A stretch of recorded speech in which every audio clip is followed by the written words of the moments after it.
Hello student, स्वागत है हमारे यूट्यूब चैनल CGPSC ABCD में।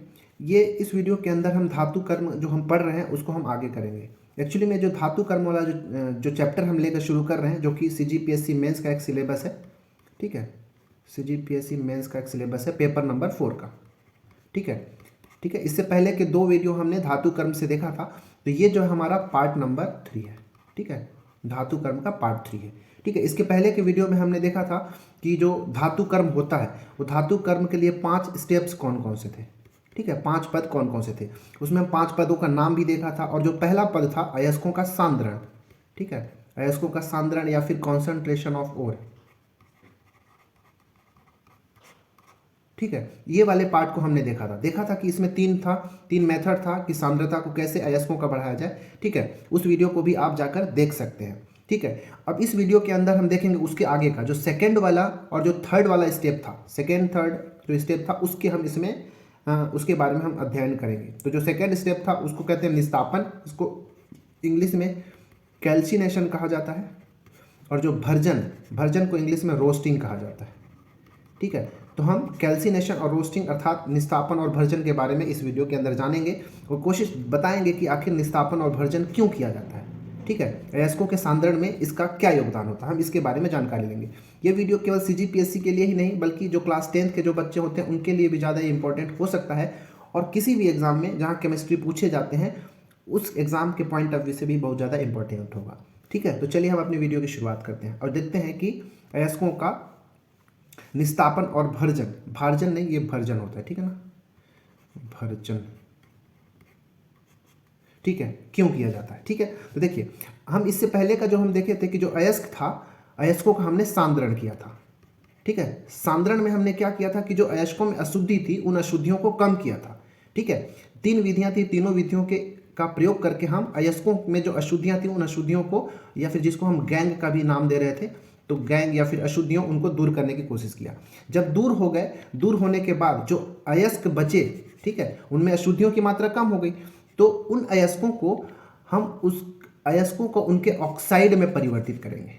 ठीक है, क्योंकि जब भी अयस्क ऑक्साइड के रूप में अगर होता है तो उससे शुद्ध धातु प्राप्त करना बहुत ही ज़्यादा आसान हो जाता है। समझ में आ रहा है मैं क्या बोल रहा हूँ कि जो सांद्रित अयस्क था, ठीक है, अयस्कों के सांद्रण होने के बाद जो सांद्रित अयस्क है उन सांद्रित अयस्क को ऑक्साइड में परिवर्तित करना होता है उनको।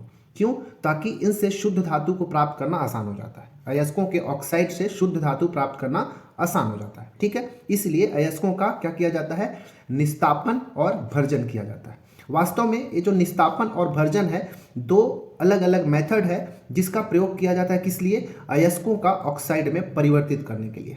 मतलब ये कह सकते हो कि अयस्क का निस्तापन और भर्जन जब होता है तो इसमें अयस्कों का ऑक्सीकरण होता है। ठीक है, ऑक्सीकरण, या इसी को इंग्लिश में कहा जाता है ऑक्सीडेशन। ठीक है, तो अयस्कों का ऑक्सीकरण या ऑक्सीडेशन करने के लिए हम निस्तापन और भर्जन का यूज करते हैं। ठीक है, अब हम देखेंगे कि निस्तापन क्या है और भर्जन क्या होता है। ठीक है ना, चलिए अब हम पहले निस्तापन की शुरुआत करेंगे। ये हमारा जो अयस्कों का जो निष्कर्षण है या फिर एक्सट्रैक्शन ऑफ मेटल है, इसमें दूसरा स्टेप है, दूसरा पद है निस्तापन। निस्तापन को हम कहते हैं कैल्सिनेशन। ठीक है, हम ये दोनों क्यों कर रहे हैं? ताकि हम अयस्कों को ऑक्सीकरण करके उनके ऑक्साइड में परिवर्तित कर सकें। ठीक है, उम्मीद है इतना चीज आपको समझ में आया होगा। अब हम देखेंगे निस्तापन क्या होता है। देखिए, निस्तापन एक ऐसी प्रक्रिया होता है जिसमें सांद्रित अयस्क क्या होता है? सांद्रण करने के बाद जो अयस्क बनता है उसको हम सांद्रित अयस्क कहते हैं। तो इस प्रक्रिया के अंदर जो सांद्रित अयस्क होता है उसको गलनांक के नीचे, ठीक है, मतलब पिघलने से पूर्व तक हवा की अनुपस्थिति में, एयर नहीं होना चाहिए, ठीक है, हवा की अनुपस्थिति में गर्म करते हैं। क्या कर रहे हैं कि जो सांद्रित अयस्क है उसको हवा की अनुपस्थिति में पिघलने से पूर्व तक, मतलब गलने से नीचे तक उसको गर्म करते हैं। ठीक है, समझ में आ रहा है ना? तो इस प्रक्रिया को हम क्या कहते हैं? निस्तापन। इसको ऐसे भी लिख सकते हो कि सांद्रित अयस्क को हवा की अनुपस्थिति में गलनांक के नीचे गर्म करने की प्रक्रिया को निस्तापन या कैल्सिनेशन कहते हैं।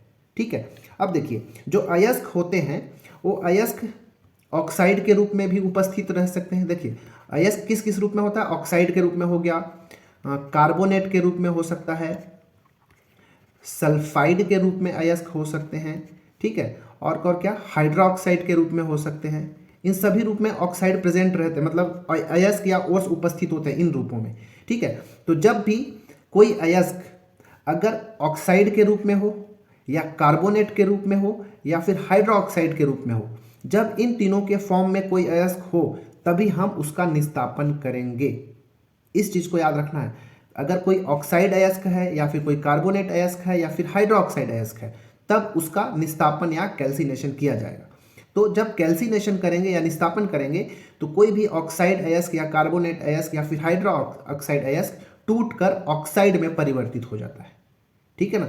और इस निस्तापन क्रिया के समय जो अयस्कों में जो अशुद्धि होती है, कुछ इंप्योरिटी होता है, जैसे नमी या फिर हाइड्रेटेड जल उसमें उपस्थित है या फिर कोई और भी अपद्रव्य है, तो वो सब भी क्या होते हैं, इसमें दूर हो जाते हैं।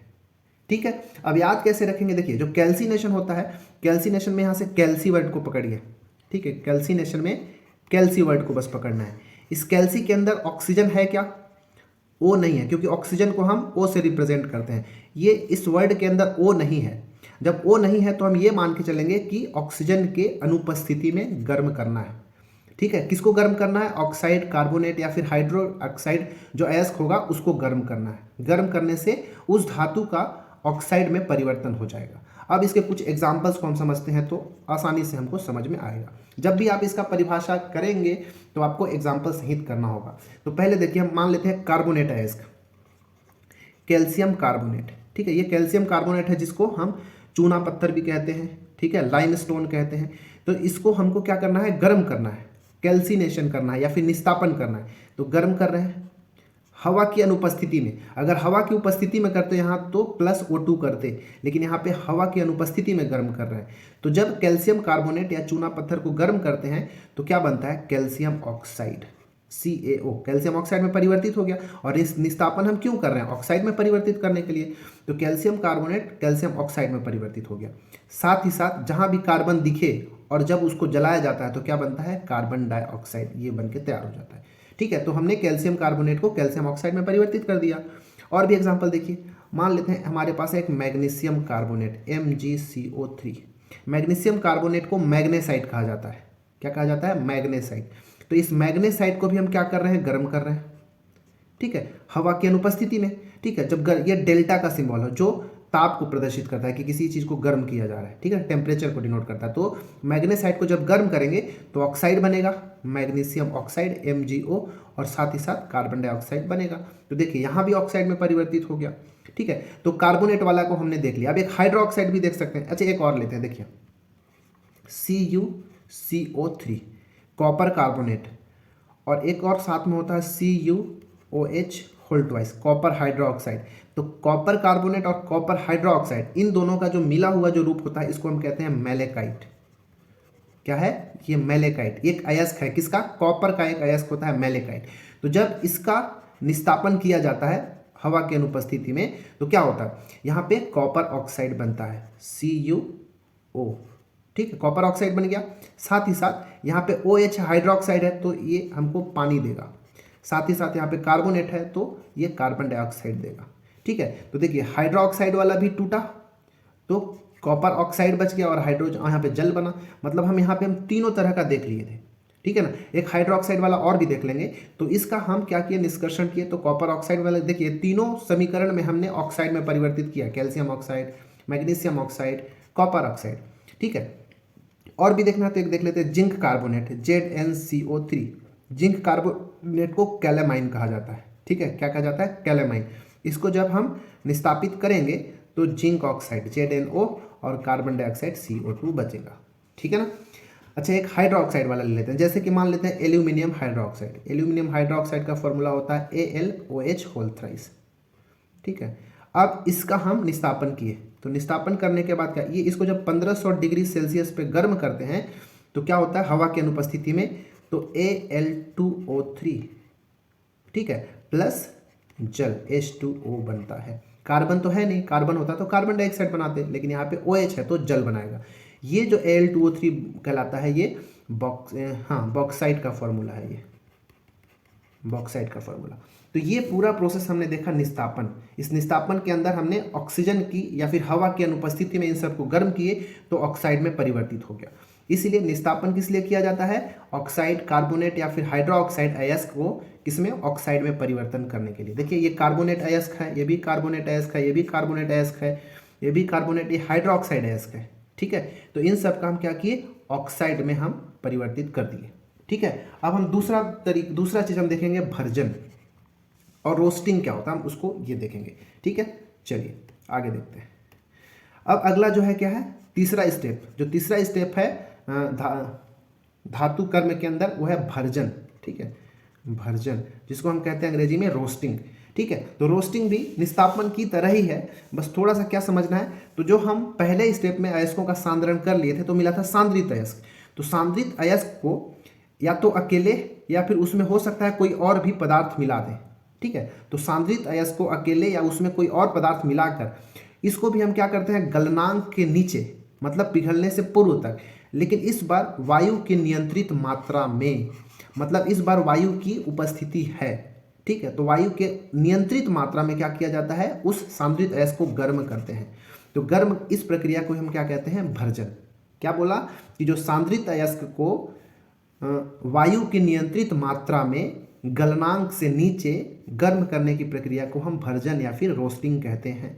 इस प्रक्रिया में देखिए, पीछे हम क्या देखे थे कि अगर वो कोई ऑक्साइड का अयस्क है या फिर कार्बोनेट अयस्क है या फिर हाइड्रोक्साइड अयस्क है, तो उसके लिए हम क्या कर रहे थे, निस्तापन कर रहे थे। लेकिन यदि कोई अयस्क सल्फाइड के रूप में, सल्फाइड अयस्क के रूप में है, ठीक है, क्या देखिए ध्यान से देखना है, यदि कोई अयस्क सल्फाइड अयस्क के रूप में है, ठीक है, तब उसका भर्जन करने के पश्चात या तो पूरी तरीके से या तो आंशिक रूप से ऑक्साइड में परिवर्तित हो जाता है। ठीक है ना, किसमें, ऑक्साइड में परिवर्तित हो जाता है। इतना समझ में आया ना। तो थोड़ा सा अंतर है, उसमें हवा की अनुपस्थिति में गर्म करते थे और यहाँ पे हवा की उपस्थिति में गर्म कर रहे हैं। ठीक है, तो हवा की उपस्थिति में गर्म करना क्या कहला गया, भर्जन कहला गया। इसमें किसका, सल्फाइड अयस्क का भर्जन किया जाता है। साथ ही साथ इस भर्जन की प्रक्रिया में अगर अयस्क में कोई अशुद्धि है, मान लो सल्फर की अशुद्धि है या फास्फोरस की अशुद्धि है या फिर आर्सेनिक की अशुद्धि है, तो ये अशुद्धियां जो है वाष्पशील ऑक्साइड में परिवर्तित हो जाते हैं। ठीक है, इन अशुद्धियों का भी ऑक्साइड में परिवर्तन होता है और वो फिर वायु के साथ वो बाहर निकल जाते हैं। ये प्रक्रिया जो है पूरा भर्जन के अंदर हुआ। एग्जाम्पल के लिए देखते हैं इसमें, क्योंककि भर्जन किसका होगा, सल्फाइड अयस्क का होगा, इसलिए हम सल्फाइड अयस्कों का ही यहाँ पे एग्जाम्पल लेंगे। एग्जाम्पल के लिए देखिए ZnS, ZnS को क्या कहते हैं, जिंक ब्लेंड कहा जाता है। क्या कहा जाता है, जिंक ब्लेंड, आप नोट डाउन कर लेंगे। जिंक ब्लेंड का अब वायु की अनुपस्थिति में क्या, सॉरी, वायु के उपस्थिति में गर्म करेंगे। तो वायु के लिए मैं O2 लिख दिया। ठीक है, गर्म करना मतलब ये चिन्ह लगा दिया। तो जिंक ब्लेंड को वायु के उपस्थिति में गर्म करेंगे तो क्या बनेगा, तो जिंक ऑक्साइड, ZnO बनेगा, जिंक ऑक्साइड। और ये सल्फर जो है ऑक्सीजन से क्रिया करके क्या बनाएगा, सल्फर डाइऑक्साइड बना देंगे, गैस के रूप में बाहर निकल जाएगा। ठीक है, और भी देख सकते हैं, जैसे मान लेते हैं PbS, इसको गैलेना कहा जाता है। क्या कहा जाता है, गैलेना। इस गैलेना को भी वायु की नियंत्रित मात्रा में जब गर्म करते हैं अर्थात भर्जन करते हैं तो बनता है PbO, लेड ऑक्साइड, और साथ ही साथ में सल्फर और ऑक्सीजन मिला के सल्फर डाइऑक्साइड बना लेता है। ठीक है, तो यहाँ भी देखिए ऑक्साइड बना, ऑक्साइड बना। एक और एग्जांपल लास्ट ले लेते हैं, Cu2S। ठीक है, इसको कॉपर ग्लांस कहा जाता है क्योंकि ये कॉपर है। ठीक है, तो कॉपर ग्लैंस कहा जाता है। तो कॉपर ग्लैंस को भी वायु के नियंत्रित मात्रा में जब भर्जन किया जाता है तो क्या बनता है, Cu2O। ठीक है, कॉपर ऑक्साइड और सल्फर और ऑक्सीजन का रिएक्शन होगा तो सल्फर डाइऑक्साइड, ये। ठीक है, तो इस प्रक्रिया के अंदर हम वायु की अनुपस्थिति में जो सल्फाइड अयस्क है उनको ऑक्साइड में परिवर्तित कर लिए। अब इनमें कुछ अशुद्धियां भी रहती है। जब भी सल्फाइड अयस्क होते हैं तो उनके साथ कुछ अशुद्धियां होती हैं। जैसे सल्फर, अगर अशुद्धि के रूप में उसमें सल्फर है तो सल्फर भी ऑक्सीजन के साथ रिएक्शन करेगा और क्या बनाएगा, सल्फर डाइऑक्साइड बनेगा, और ये भी वायु के साथ बाहर निकल आएगा। मान लो उसमें आर्सेनिक की अशुद्धि है तो आर्सेनिक भी ऑक्सीजन के साथ रिएक्शन करेगा और आर्सेनिक का ऑक्साइड बना लेता है AS2O3, और ये भी वाष्पशील होकर क्या होता है, ये भी वायु के साथ बाहर निकल जाता है। ठीक है, इसको अगर बैलेंस करना है तो यहाँ पे 4 लिखना होगा, यहाँ पर 3 लिखना होगा और यहाँ पे 2 लिखेंगे तो बैलेंस हो जाएगा।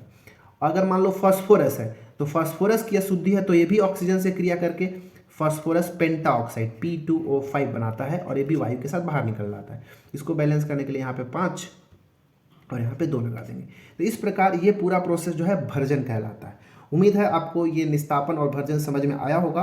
अब हम अगले वीडियो के अंदर मिलेंगे पार्ट 3 लेकर, जिसमें हम चौथा और पांचवा स्टेप को समझने की कोशिश करेंगे। इस वीडियो में इतना ही। अच्छे से मन लगा के अपना मेंस की तैयारी करते रहें। इन सारे को आप नोट डाउन करके एक नोट्स बनाते रहें। अगर वीडियो अच्छा लगता है तो लाइक करें, सब्सक्राइब करें, शेयर करें और बेल आइकन को जरूर क्लिक करें। ठीक है, मिलते हैं अगले वीडियो में, तब तक के लिए धन्यवाद।